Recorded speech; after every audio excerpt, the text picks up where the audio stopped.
हनुमान जी को हम लोग संकट मोचक कहते हैं, लेकिन कभी आपने सोचा कि वे जहां जहां जाते हैं वहां हर्ष भी जाता है। भयभीत सुग्रीव हों, विरह वेदना में डूबी माता सीता हों, व्याकुल भगवान श्री राम हों, या राम जी के विरह में तपते हुए भरत जी हों, हनुमान जी सबके हृदय में आनंद और हर्ष का उल्लास जगा देते हैं।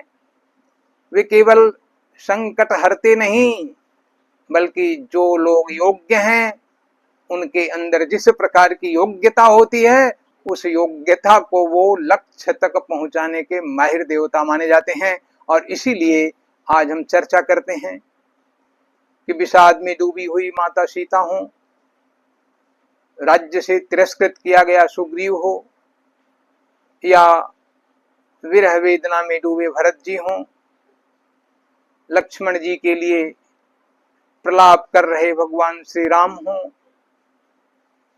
सारी स्थितियों में हनुमान जी हर्ष के वाहक होकर किस प्रकार से जाते हैं, और आप लोग के जीवन में भी हर्ष आवे, इसलिए यह दृष्टांत आज बड़ा रोचक है और इस पर हम कहेंगे। रामचरितमानस में विशेष रूप से हनुमान जी का पदार्पण भय के बीच में ही होता है कि अति सभीत कह सुनु हनुमाना, पुरुष जुगोल बल रूप निधाना। सुग्रीव की अति सभीतता वाली स्थिति है कि धरि बटु रूप देखु तह जाई, कह सुजानि जिय शयन बुझाई, पठे सिबाली होहि मन मैला, भागौ तुरत तजौ यह सैला। सुग्रीव पलायन की स्थिति में है और हनुमान जी से कहता है कि जाके जरा ब्राह्मण का रूप बना करके पता करो कि वो कौन आ रहा है। प्रभु श्री राम से कहता है कि महाराज मैं भयभीत रहता हूँ, इस पहाड़ पर वो आता नहीं है, यहाँ साप बसयावत नाही, तदपि सभीत रहूं मन माही। भगवान को आश्वासन देता है कि मैं आपका सहयोग करूंगा। तो अति सभीत सुग्रीव को पवन पुत्र राम जी से मिलाते हैं, मैत्री कराते हैं। राम जी सुग्रीव से सहायता का आश्वासन पाते हैं और हर्षित भी होते हैं। सखा बचन सुनि हर्षे, कृपा सिंधु रघुवीर, कारण कवन बसहु बन मोह कहु सुग्रीव। सुग्रीव अपनी बातें कहानियां दुख सब बताते हैं। प्रक्रिया आगे बढ़ती है और जब भगवान राम के द्वारा बाली बधव इन भई प्रतीति, क्योंकि दुंदुभि अस्थिताल दिखराए, बिनु प्रयास रघुनाथ ढहाए, और जब वह हर्षित तो होता ही है, जब उसको प्रतीति हो जाती है कि नहीं ये तो बाली का वध करने के योग्य हैं, साक्षात भगवान हैं, तो सुग्रीव वहां कह देता है कि बार बार नावई पद शीसा, प्रभु जानी हर्ष कपीसा। हर्ष भगवान राम में भी आता है, हर्ष सुग्रीव में भी आता है, और दोनों हर्ष के साथ हनुमान जी व्यक्ति को उसके उचित लक्ष्य तक ही नहीं पहुंचाते, बल्कि वे व्यक्ति की योग्यता को लक्ष्य तक पहुंचा देते हैं। राम जी को सुग्रीव से और वानर राज सुग्रीव को राम जी से मिलाकर हर्ष से दोनों को भर देते हैं। सुग्रीव में क्षमता थी लेकिन भय ने उसे रोक रखा था। सुंदरकांड में तो हर्ष ही हर्ष भरा पड़ा है, क्योंकि सुंदरकांड के नायक हनुमान जी हैं। सुरसा के पास जब गए तो सुरसा उनकी परीक्षा लेती है और देखती है कि यह लंका में घुसने लायक है, और इसलिए आशीष दे गई सो हर्ष चले वो हनुमान। हर्ष हनुमान जी के साथ साथ चला जा रहा है। लंका में वे प्रवेश करने वाले हैं। छाया नाम की राक्षसी मिलती है, लंकिनी मिलती है, सब इनकी योग्यता के आधार पर इनको प्रविश नगर की जय सब काजा, हृदय रात्र कौशलपुर राजा का आशीर्वाद मिलता है, और हनुमान जी जाते हैं विभीषण के पास। पूरी लंका देखते हैं, मंदिर मंदिर प्रतिकर शोधा, देखे जहाँ तहाँ अगणित जोधा, गय दशानन मंदिर माही, अति विचित्र कही जात सुनाही। बहुत ही संक्षेप में तुलसीदास जी ने उनकी लंका परिभ्रमण का वर्णन एक दो चौपाइयों में, अर्धालियों में कर दिया है। लेकिन वही हनुमान जी राम नाम तेहि सुमिरन कीन्हा, हृदय हर्ष कपि सज्जन चीन्हा। अभी तो लंका घूम रहे थे, लेकिन राम का नाम भी सुनाई पड़ा और विभीषण के द्वारा राम नाम का स्मरण किया गया। हृदय में हर्ष हो जाता है, राम का नाम सुन करके हर्ष हो जाता है। राम नाम सुनिवे को रसियाऊ हैं, और इसीलिए हृदय हर्ष कपि सहजन चीन्हा। जब वो छीन लेते हैं, विभीषण से वार्तालाप होती है, और इसके बाद भय से भरी लंका में भी राम का नाम सुन करके हनुमान जी को कोई अपना मिल गया था। सीता माता के पास पहुंचते हैं, वहां रावण की कुकृत्य लीला एवं गुस्सा को देखते हैं, उसके क्रोध आवेश को देखते हैं, और सीता माता के मन में प्रसूत विषाद की चरम सीमा में मुद्रिका गिराकर हर्ष की चिंगारी जलाने की कोशिश करते हैं। जनु अशोक अंगार दीन हर्षि उठी कर गए। हर्ष का संचार, हर्ष की चिंगारी माता सीता के पास भी होती है, उनके हृदय में भी हर्ष होता है। लेकिन नियम है कि सुख के बाद दुख एवं दुख के बाद सुख का आना स्वाभाविक होता है। हर्ष अकेला नहीं आता। जिस हृदय में प्रेम की गहराई होती है, वहीं हर्ष के साथ विषाद भी खड़ा रहता है। लंका जलाते हैं, माता सीता से चूड़ामणि प्राप्त करते हैं, दोनों हर्षित होते हैं। और गोस्वामी तुलसीदास जी की काव्य चातुरी को देखिएगा कि यहाँ एक ही हर्ष के साथ दोनों को जोड़ दिया है कि चूड़ामणि उतारी तब दयऊ हर्ष समेत। चूड़ामणि उन्होंने हर्ष के साथ दिया, और इसी चौपाई में पवन सुत लयऊ हर्ष समेत, हर्ष समेत दोनों हैं। राम जी बंदरों को अपने पास आते देखकर विशेष हर्ष की अनुभूति करते हैं। राम कपिन जब आवत देखा, किएहु काज मन हर्ष विशीखा। बंदरों की सेना को आते हुए देख करके भगवान राम के मन में भी हर्ष व्याप्त हो जाता है कि लग रहा है हनुमान जी जहां जहां जाते हैं हर्ष उनके साथ साथ चल रहा है। क्योंकि जब हनुमान जी की पूरी कथा भगवान राम से जामवंत के द्वारा बताई जाती है, सुनत कृपा निधि मन अति भाए, पुनि हनुमान हर्षि लाए। और जहां सामूहिक हर्ष भी उत्पन्न हुआ है, ये सब रामचरितमानस के व्यक्तिगत हर्षों की बात है, लेकिन हनुमान जी के जाने पर सामूहिक हर्ष भी उत्पन्न हुआ है। और उन सामूहिक हर्षों में जब वो लंका से समुद्र पार करके उस पार जाते हैं, तहरखे सब बिलो की हनुमाना, नूतन जन्म कपिन तब जाना। सभी हर्षित हो जाते हैं। चले हर्षि रघुनायक पासा, पूछत कहत नवल इतिहासा। आदमी इतिहास तभी सुनना चाहता है जब वो प्रसन्न हो। दुख के समय में अपना दुख समझेगा कि इतिहास सुनेगा। लंका के लिए भगवान राम प्रस्थान जब करते हैं, हर्षि राम तब कीन पयाना, सगुन भय सुंदर शुभ नाना।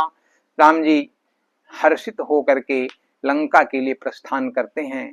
सब जगह हर्ष ही हर्ष है, क्योंकि पवन पुत्र का वहां उत्कर्ष है। प्रस्थान भी वहां ना बड़ा ही सुंदर होता है। प्रकृति भी हर्षित और प्रफुल्लित है कि चीक करहि दिग्गज डोल महिगिरी, लोल सागर खर भरे, मन हर्ष सब गंधर्व सुर मुनि, नाग किन्नर दुख टरे। सबके अंदर हर्ष व्याप्त हो जाता है। हर्षि पयो निधि भयउ सुखारी, कह करके ही समुद्र भी अपने घर जाता है। निज भवन गौने सिंधु, श्री रघुपति यह मत भायो। हनुमान जी समाचार लेकर भी नहीं जाते, उनके समाचार के साथ साथ हर्ष भी जाता है। समाचार तो सुखद और दुखद दोनों हो सकता है, लेकिन हनुमान जी तो हर्ष लेकर जाने वाले महान देवता हैं। यही तो उनका महावीरत्व है। क्योंकि जब धर्म और पुरुषार्थ अपने लक्ष्य की ओर बढ़ते हैं ना, तो केवल मनुष्य ही नहीं, पूरी प्रकृति उनके गमन से, उनके आगमन से हर्षित होने लगती है। विभीषण का हर्ष एक अलग अनुभूति वाला हर्ष है। चले हरखि रघुनायक पाही, करथ मनोरथ बहु मन माही। विभीषण तरह तरह की बातें सोचते हुए भगवान के पास जाता है। और भगवान के पास जाने वाले लोग अपने पाप पुण्य को हमेशा तौलते हैं कि भरत दसाते ही अवसर कैसी, जल प्रवाह जल अलिगति जैसी।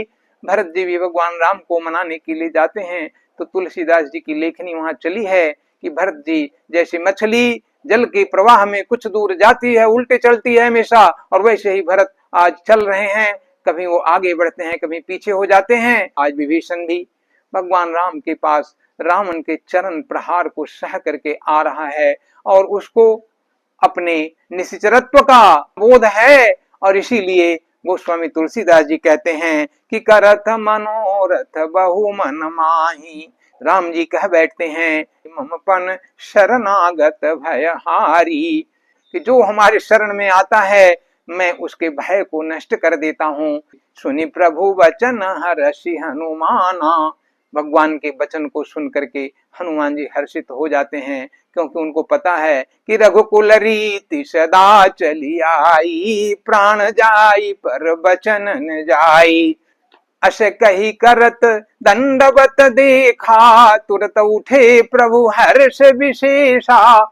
विशेष हर्ष के साथ भगवान राम विभीषण को अपने गले लगाते हैं। जा स्वरूप प्रभु ध्यान न पावा, तेहि प्रभु हर्ष हृदय मोहि लावा।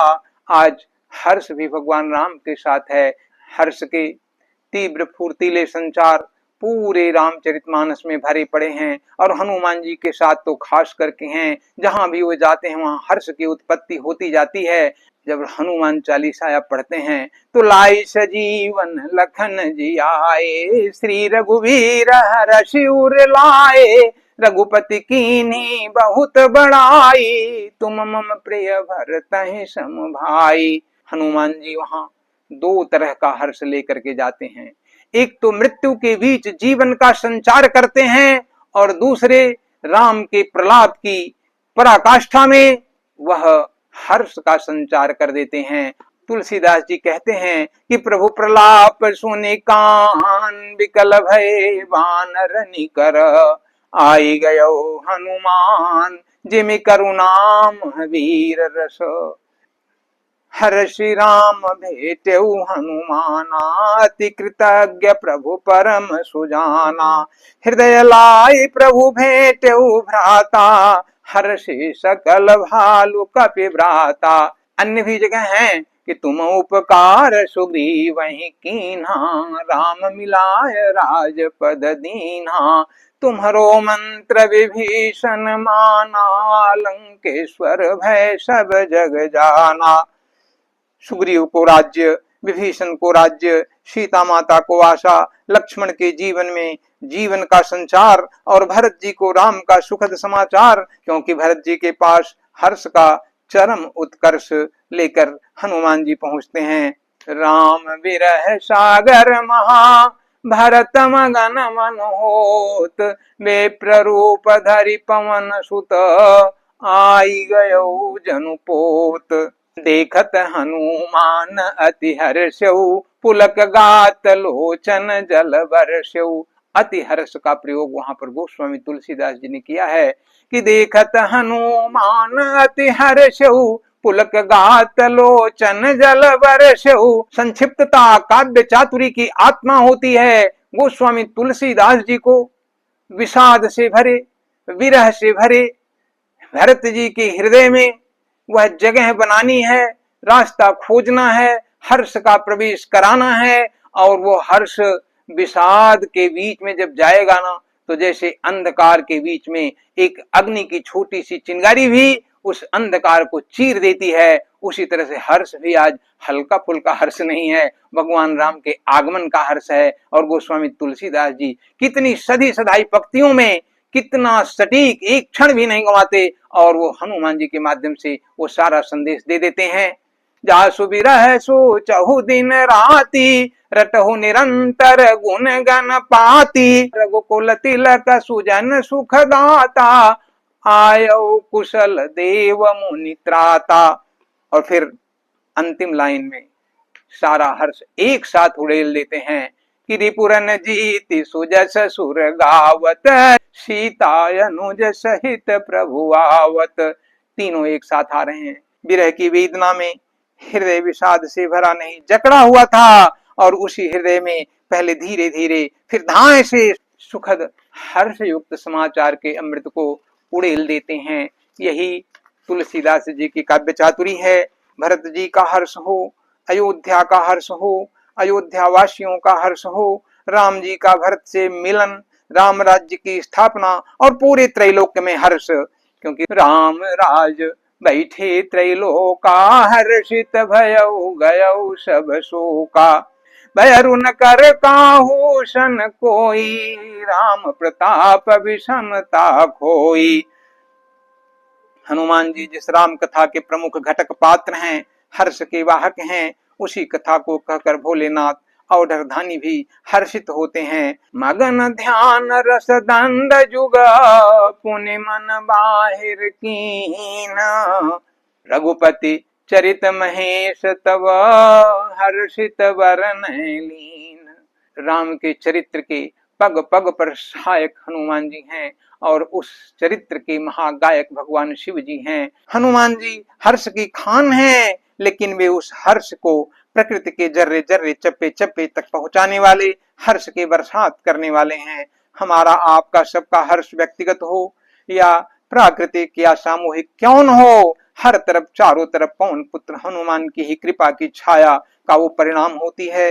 हनुमान जी जहां गए वहां किसी का भय मिटा, किसी की विरह वेदना मिटी, किसी को जीवन मिला, किसी को अपना प्रभु मिला और अंततः सबके हृदय में हर्ष भरता गया। उसी हर्ष के क्षण क्षण के लिए हम जीवन के तमाम उद्योग करते रहते हैं। हमारी शक्ति कहीं मोबाइल में व्यस्त हो जा रही है, कहीं आसक्ति में विकल व्याकुल हो जा रही है, कहीं क्रोध में, लोभ में, मोह में, छोटे छोटे टुकड़ों में बिखर जा रही है।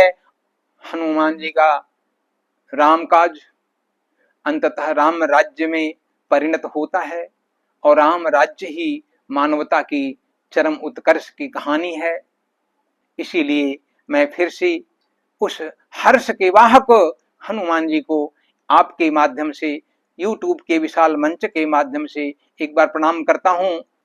प्रणमो पवन कुमार, खलवन पावक ज्ञान घना, जासु हृदय आगार, बसहि राम सर चाप धरी।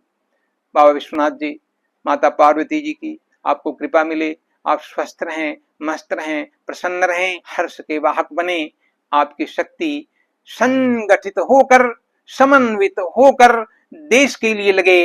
इसी प्रार्थना के साथ व्यास काशी से मैं आपको भूरिशः धन्यवाद देता हूं। जय भारत, जय काशी।